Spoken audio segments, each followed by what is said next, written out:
അമ്മേ,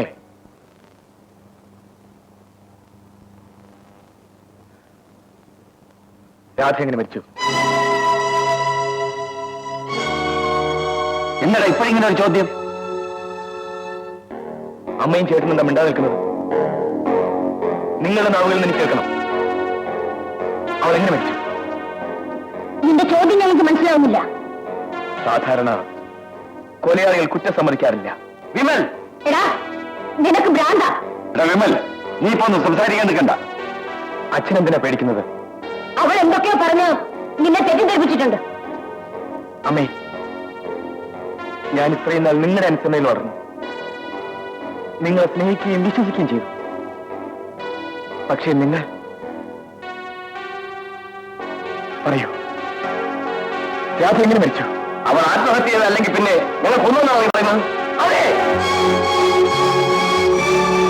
നിങ്ങൾ അവളെ മണ്ണെണ്ണ ഒഴിച്ച് ജീവനോട് ചുട്ടരിച്ചു കൊന്നു. പ്രഗത്ഭനായ വക്കീലല്ലേ എന്റെ ചേട്ടൻ? നിങ്ങൾ അത് ആത്മഹത്യയാക്കി മാറ്റി.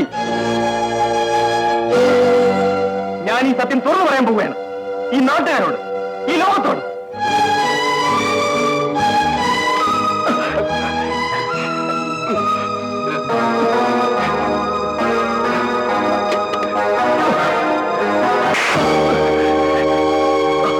ഇനി രസയ്ക്ക് വരരുത്. നമ്മുടെ കണക്ക് തെറ്റും. ഓർക്കുന്നുണ്ടോ ചേട്ടൻ എനിക്ക് തന്നത്? ഞാനത് തിരിച്ചു തന്നു. ഇനി നമ്മൾ തമ്മിൽ ഒരു കടവുമില്ല.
എന്നെ കൊല്ലല്ലേ,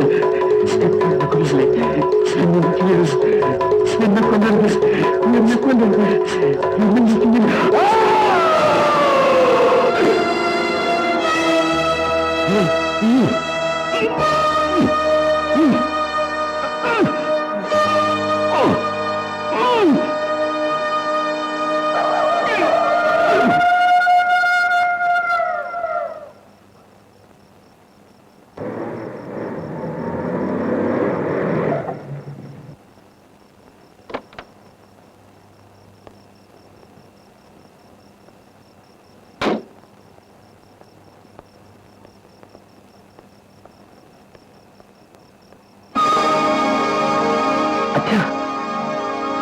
അച്ഛാ,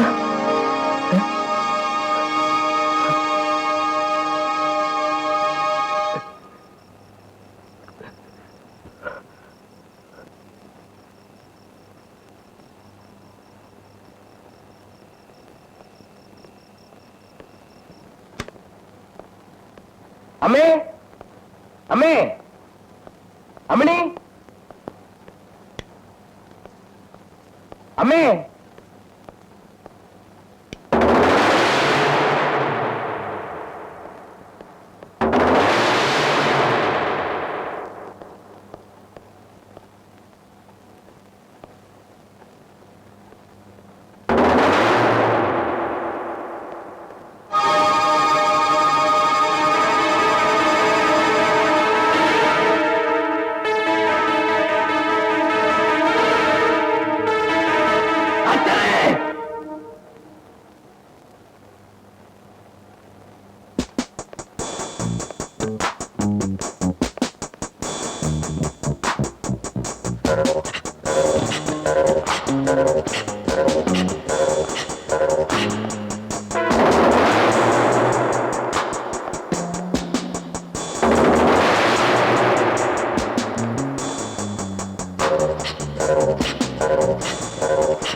എന്താ?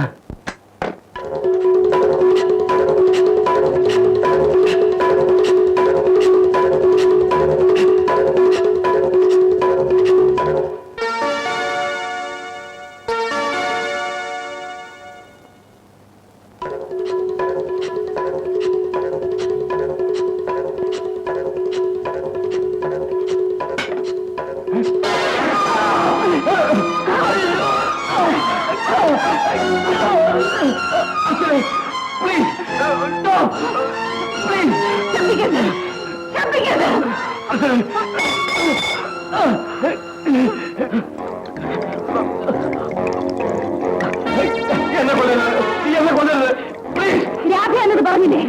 നീ പറയുന്ന പോലെ ഞാൻ ചെയ്യാം. നിന്റെ കാല് പിടിച്ച് ഞാൻ പറയാം. പ്ലീസ്. അന്ന് അവളും അതിന് തയ്യാറായിരുന്നു. എന്റെ അമ്മയായിരുന്നു അതിനൊക്കെ കാരണം. അതന്നും അറിയാമായിരുന്നില്ലേ?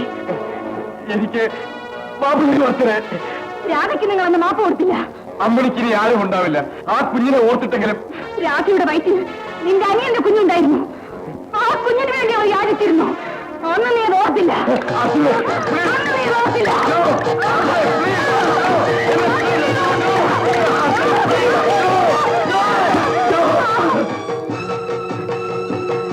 എന്റെ രാധയെന്ന് എങ്ങനെ മരിച്ചു എനിക്കറിയണ്ടേ? വേണ്ട വേണ്ട, എന്നെ ഒന്ന് ചെയ്യരുത്. വേണ്ട വേണ്ട വേണ്ട.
പക്ഷേ ഒരു മനുഷ്യനെ ഞാൻ കൊന്നിട്ടില്ല.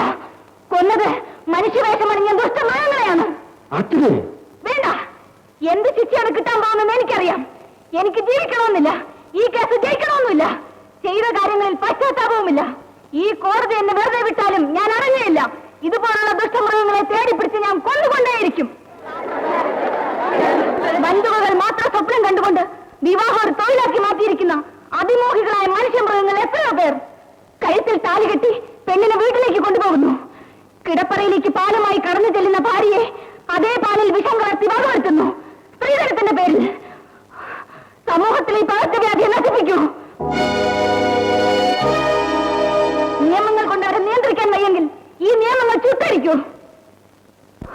നീതിപീഠത്തിലിരിക്കുന്ന അങ്ങത് കേൾക്കണം. സ്ത്രീത്വം ഇന്ന് അവിടെ പരീക്ഷിക്കപ്പെടുന്നു. സ്ത്രീധനത്തിന്റെ പേരിൽ അവരെന്നും ദുരിതം അനുഭവിക്കുന്നു, ക്രൂരമായി കൊല്ലപ്പെടുന്നു. ഇവിടുത്തെ നിയമങ്ങളുടെ പീഡ പുസ്തകങ്ങൾക്ക് അവ കാണാൻ കഴിയുന്നില്ല, എതിരായി ശബ്ദിക്കാൻ കഴിയുന്നില്ല. കാണാൻ മടിക്കുന്ന ആ കണ്ണുകൾ പൊട്ടിച്ചു കളയൂ. ശബ്ദിക്കാൻ കഴിയാത്ത ആ നാവുകൾ പിഴറിയൂ.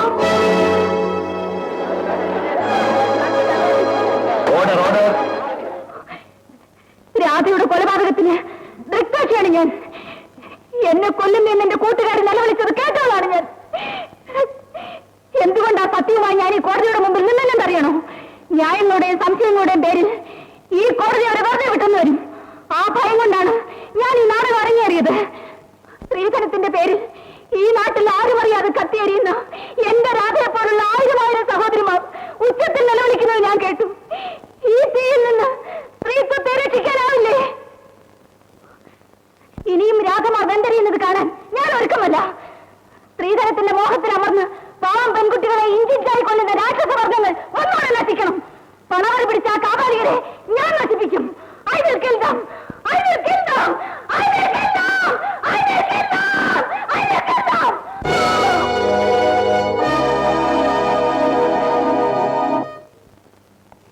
യുവർ ഓണർ, ഇവിടുത്തെ ശിക്ഷാ നിയമങ്ങൾ അനുസരിച്ച് ജീവപര്യന്തം തടവോ തൂക്കുമരം പതിയോ ഈ സ്ത്രീക്ക് നൽകാം. അതിൽ കൂടുതൽ എന്ത് ചെയ്യാൻ കഴിയും? അല്പനേരം അങ്ങ് ന്യായാധിപനാണെന്നും ഇരിക്കുന്നത് നീതിപീഠത്തിലാണെന്നും വിസ്മരിക്കാൻ കരുണയുണ്ടാവണം. എന്നിട്ട് പച്ചയായ മനുഷ്യത്വത്തിന്റെ നീതിപീഠത്തിലിരിക്കണം. അധികാരത്തിന് ചട്ടവട്ടങ്ങളില്ലാതെ, ന്യായാധിപന്റെ നിസ്സഹായതയില്ലാതെ ഈ കേസിനൊരു വിധി എഴുതാമോ? സ്ത്രീധന സമ്പ്രദായം നിയമം മൂലം നിരോധിച്ചിട്ടുള്ള ഒരു രാജ്യത്ത് സ്ത്രീധനത്തിന്റെ പേരിൽ വേദന അനുഭവിക്കുന്ന ലക്ഷക്കണക്കിന് പെൺകുട്ടികളിൽ മനസ്സൊന്നിക്കൊണ്ട് അങ്ങേക്കൊരു വിധി പറയാമോ? അത്ര കൊലയാളിയാണോ? ഈ സ്ത്രീ കുറ്റവാളിയാണോ? അല്ല. അങ്ങ് മനുഷ്യവികാരത്തിൻ്റെതായ ന്യായങ്ങളിൽ ആ സത്യം കണ്ടെത്തണം. ഈ പെൺകുട്ടി നിരപരാധിയാണെന്ന് അങ്ങ് വിധി പ്രസ്താവിക്കണം. ആ വിധി രാമകൃഷ്ണനെ പോലുള്ള ദുഷ്ടമൃഗങ്ങൾ പുലരുന്ന ഈ സമൂഹത്തിന്റെ അകത്തളങ്ങൾക്ക് തീ കൊടുക്കണം. ആരുടെയും അടിമയില്ല സ്ത്രീ എന്നെന്തുകൊണ്ട് ഈ സമൂഹം മനസ്സിലാക്കുന്നില്ല? ഒരുപക്ഷെ അങ്ങേക്കൊരു മകളുണ്ടെങ്കിൽ ആ കുട്ടിയും ഈ വ്യാധിയുടെ പിടിയിൽപ്പെടും. ഒരിക്കലും താലി കെട്ടാൻ പഴയം കുനിച്ചുകൊണ്ട് അവൾ നിന്നില്ലെന്ന് വരും.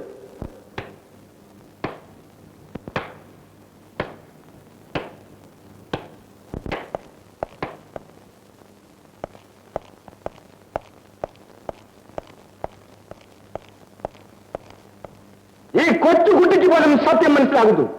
നാളെ ഒരു ശബ്ദമാണിത്. ഈ ശബ്ദത്തിന്റെ ശക്തിയാണ് അർച്ചന. ഈ ശക്തി ആളിക്കത്തും.